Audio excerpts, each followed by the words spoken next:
নববর্ষের বৈঠক চলেছে। স্বাগত 1432 শুভ বাংলার নববর্ষ। আমরা পেয়েছি এই সময়ের কবি, প্রাবন্ধিক, নাট্যকার, অভিনেতা, সঞ্চালক কার্তিক মাঝিকে। কার্তিক মাঝির কাছে আমরা এই নববর্ষের সম্পর্কে জানব এবং এই যে 1432 সালে তার যে নিজের একটি যাত্রা দল আছে, সেই যাত্রা দলে নতুন কি বই এবারে শুরু করবে। নমস্কার। 1432 বঙ্গাব্দের আজ প্রথম দিন, শুভ সকাল। এই সকালে সমস্ত বাঙালিকে বাঙালি হিসেবে শুভেচ্ছা, অভিনন্দন, ভালোবাসা।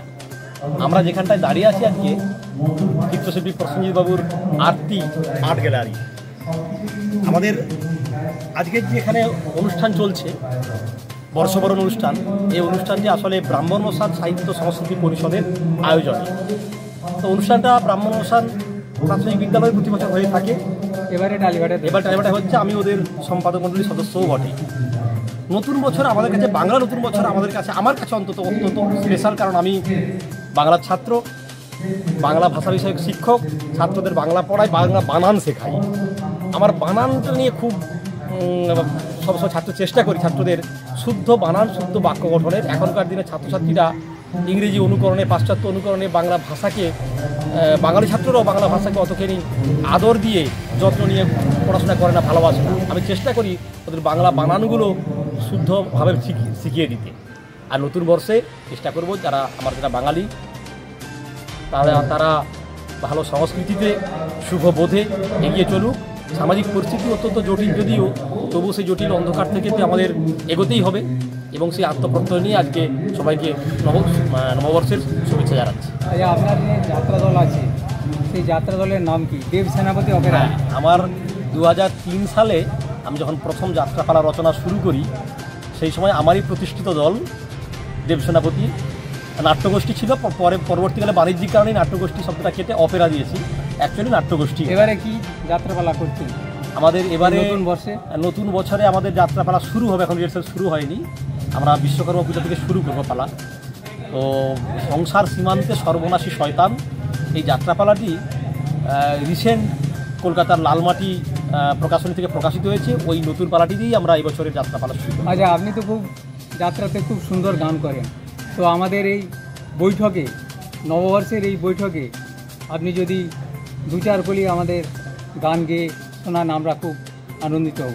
মূলত আমি সঙ্গীত শিল্পী নই, যাত্রা মঞ্চে চরিত্রাভিনেতা। সেই অভিনয় করতে গিয়ে কখনো কখনো গানের প্রয়োজন হয়, সেভাবেই করে থাকি। তো সেই হিসাবে একটা গানের কলি গাওয়ার চেষ্টা করছি। এখানে জীবন আমার ফুল নয় শুধুই কাটার, স্বর্গের দেবী তুমি এসো না, মাটিতে কোমল চরণ রেখো না।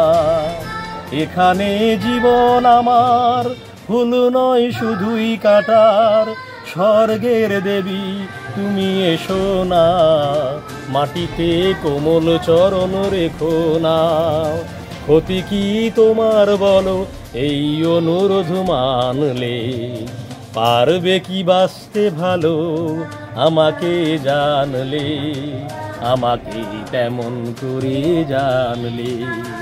খোপার ওই গোলাপ দিয়ে মনটা কেন এত কাছে আনলে। অসংখ্য অভিনন্দন। এবং কার্তিকবাবু যে শুধু একজন কবি নয়, যাত্রা শিল্পী এবং গানও গায়েন, তার এই প্রমাণ আমরা আজকে পেলাম। চ্যানেলের পক্ষ থেকে অসংখ্য অভিনন্দন। SP news Bangla, Indian news Kolkata, সবার খবর সবার আগে। ক্যামেরায় রাজীব পাত্রের সঙ্গে আমি Shyamapada Pramanik, SP news Bangla, Indian news Kolkata. কবি কাশীনাথ দোলইতি। নমস্কার। 1432 পয়লা বৈশাখ নববর্ষের সবার কাছে শুভেচ্ছা রইল। আমি কাশীনাথ দোলই।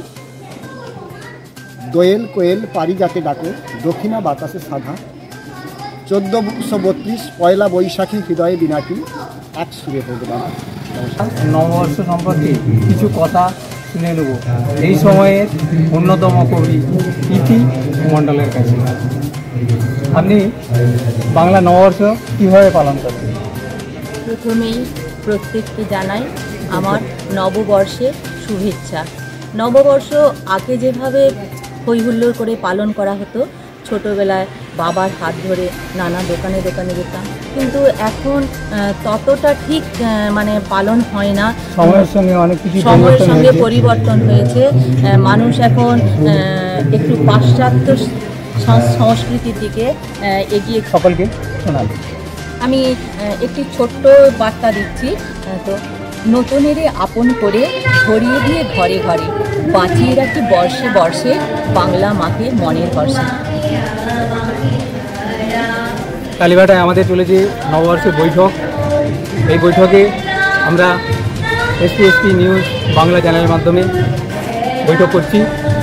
বৈঠকে আমার সঙ্গে আছে ক্যামেরা পার্সন রাজীব পাত্র, সঙ্গে আমি Shyamapada Pramanik, SP news Bangla, Indian news Kolkata 1432। সেই নববর্ষ আমরা প্রাচীনকালে কীভাবে পালন করতাম, এখন কীভাবে পালন করছি আমরা, সেই বিষয়ে সবিস্তারে জেনে নেব। বলুন। নমস্কার, সকলকে 1432 বঙ্গাব্দের শুভেচ্ছা শুভকামনা জানাই। এখন আমরা নববর্ষ পালন করতে বোধহয় ভুলে গেছি, কারণ বর্তমানে ইংরেজি শিক্ষা যেভাবে প্রভাব ফেলেছে, পাশ্চাত্য যেভাবে আমাদের মধ্যে ছাপ ফেলেছে, তো আমরা এখন নববর্ষ পালন করার থেকে হ্যাপি নিউ ইয়ার পালন করতে বেশি অভ্যস্ত হয়ে পড়েছি। সেখানে আমাদের দেখা যাচ্ছে যে পাশ্চাত্যের যে শিক্ষার যে প্রভাব, সেটা আমাদের উপরে বেশি করে প্রভাব ফেলে। তার ফলে আমাদের সমাজ, আমাদের যে সংস্কৃতি, সেগুলো আমরা আমাদের অবক্ষয়ের পথে। আমরা হ্যাপি নিউ ইয়ারে মদ খাই, মাংস খাই, বই হুল্লোড় করি, নাচ গান করি, ডিজে বাজাই, কিন্তু আমরা এই নববর্ষকে পালন করতে গিয়ে আমাদের যে বাঙালির ঐতিহ্য, আমাদের যে পরম্পরা, সেগুলো আমরা ভুলে যেতে বসেছি। নববর্ষ মানে এক বাটি পায়েস, মা সকালে উঠে প্রণাম করা, গুরুজনদেরকে শুভেচ্ছা বার্তা জানানো, এবং সারা বছর আমরা যাতে ভালোভাবে থাকতে পারি, আমাদের মধ্যে যেন কোনো অন্যায় বোধ না জেগে ওঠে, আমরা যেন সারা বছরটা পালন করতে পারি সুন্দর করে। এই জায়গাটা বোধহয় আমরা অনেকটা পেছনে ফেলে এসেছি। তাই আমাদের উচিত প্রত্যেকে যে নববর্ষটাকে আমাদেরকে সাদরে সম্ভাষণ করা, সাদরে গ্রহণ করা, আমাদেরকে ছোটদেরকে শেখানো, প্রণাম করতে শেখানো, বড়রা আশীর্বাদ করবে, এই জায়গায় ফিরে আসতে হবে আমাদেরকে। আজকে 1432 বঙ্গাব্দে আমরা নতুন করে যাতে শুরু করতে পারি, যে আমাদেরকে আগামী দিনে, আগামী প্রজন্মের হাতে আমরা যেন একটা সুন্দর বার্তা দিতে পারি।